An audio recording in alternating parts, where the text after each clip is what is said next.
Hello, this is Lady Boulay, and I hope you're having a wonderful day. Thank you for your support. Thank you for all you do to support the channel.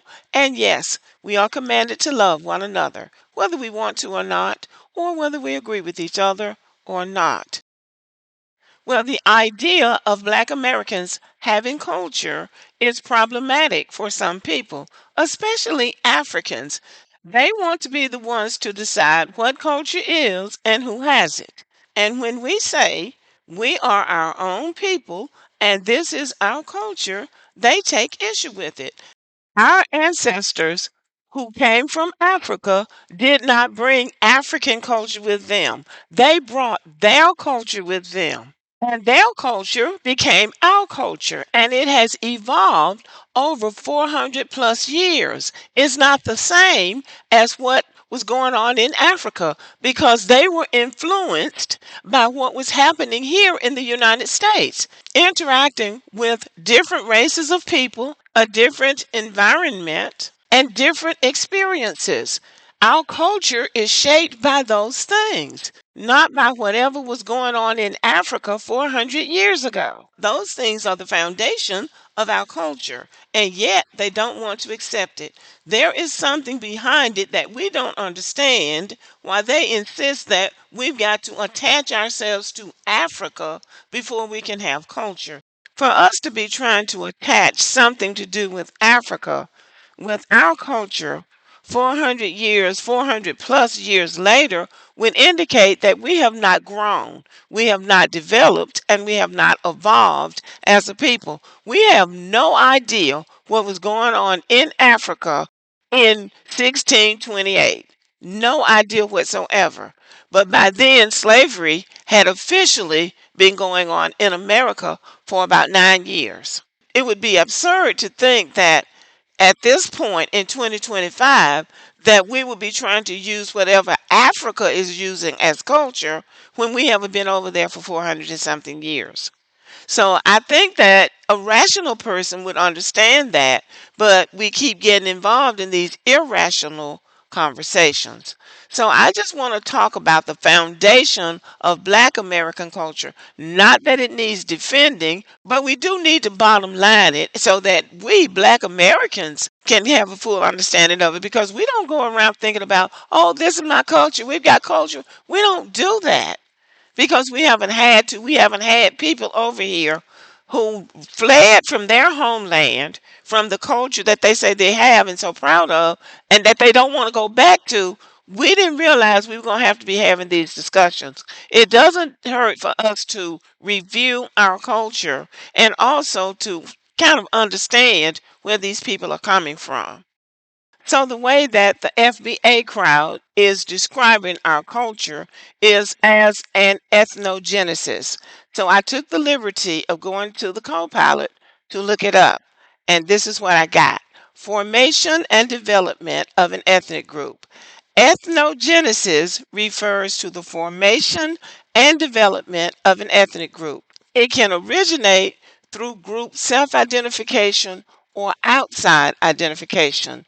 The process involves the emergence of a distinct ethnic identity over time, influenced by social, historical, and cultural factors. And that is exactly what we have had in ethnogenesis, and that is what makes us an ethnic group. We are a bona fide, self identified ethnic group, and it has evolved through our social, historical, and cultural experiences. And that's textbook. That is textbook. The fact that some people don't want to accept that it really speaks to their own narrow mindedness, their own selfishness, really, and ignorance.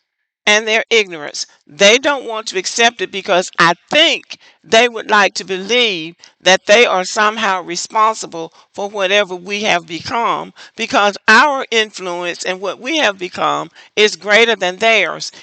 Just from the outside looking in, Africa as a whole is an embarrassment. They have the greatest resources of any continent on this planet.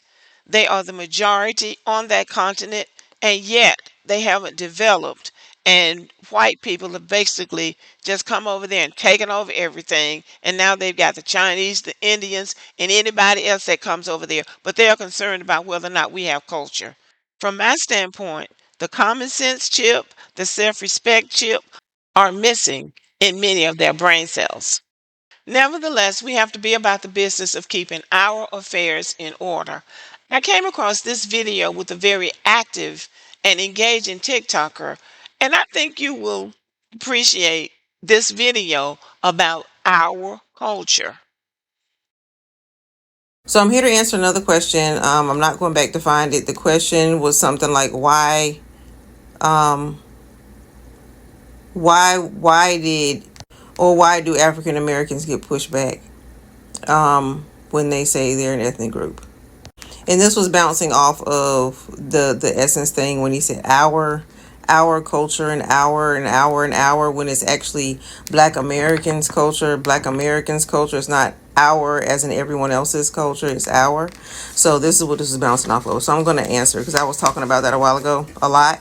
Okay, so I'm going to answer it, and I'm going to answer it not from my own head because a lot of people just like to debate and everything. I'm just going to answer it. I went into Chat GPT and asked the question, why do people get upset when Black Americans say we are our own ethnic group?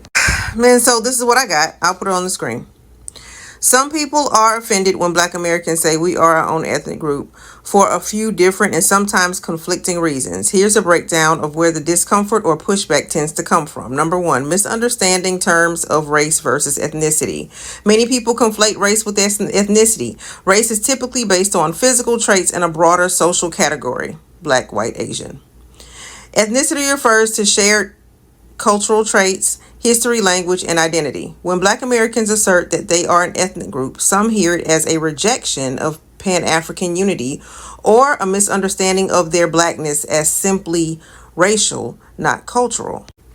This leads to confusion or even hostility. Number two, pushback from African or Caribbean communities. Some people from African or Afro-Caribbean backgrounds may feel that Black Americans should align more closely with Pan-African or diasporic identities. Claiming a distinct ethnic identity might be seen as a separation or distancing from African roots. But Black American identity has developed over 400 plus years in a specific cultural, historical, and political context, which is a definition of ethnicity. Number three, internalized notions of identity as static or purist. Some are offended because they think ethnicity must be tied to a specific homeland, language, or uninterrupted lineage. Since Black Americans are descendants of enslaved Africans and much of that original cultural continuity was violently erased, some people assume there is no real ethnic continuity. But in reality, Black American culture, AAVE, foodways, music, naming traditions, social norms, historical experience has become distinct, evolved, and cohesive the same way any other ethnic group forms over time. Number four. Number four, white Americans or non-black people. Sometimes non-black people, especially white Americans, feel discomfort when Black Americans assert a strong cultural identity. That can be because it challenges the melting pot narrative. It emphasizes the legacy of slavery, segregation, and cultural exclusion in the U.S. It reinforces that Black American identity isn't just American plus Black, but its own historical identity, something white culture has often tried to erase or co-op. Number five, fear of division within the diaspora. Some people worry that asserting a separate ethnic identity could cause division among Black people globally. But recognizing Black Americans as an ethnic group doesn't negate shared ancestry or solidarity. It's just an acknowledgement of a unique historical and cultural path they've taken. Final thought. Being offended often comes from a place of misunderstanding, protection of existing narratives, or fear of exclusion. But the reality is, Black Americans are an ethnic group, just as Haitians, Jamaicans, or Afro-Brazilians are, all shaped by enslavement, resistance, and rebirth in different contexts. Acknowledging that doesn't erase connection to Africa. It affirms what was built from it. So yeah, that's ChatGPT. What I would just say is simply in one word: ethnogenesis. And if you just go study that, you'll understand exactly what happens and why Black Americans are our own ethnic group. What we are realizing now is that we should have done this a long time ago. We should have delineated a long time ago and established ourselves as our own ethnic group and not welcoming everybody in and letting everybody partake of what we're doing, what we have created, and then the next thing you know is theirs. So this is something that was too long in coming, but it's very necessary. It is very necessary, and if people don't like it, they just don't like it. They'll just have to get over it. That's all I can say. Okay, y'all, let me know what you think about this. Thank you for listening and have a good evening.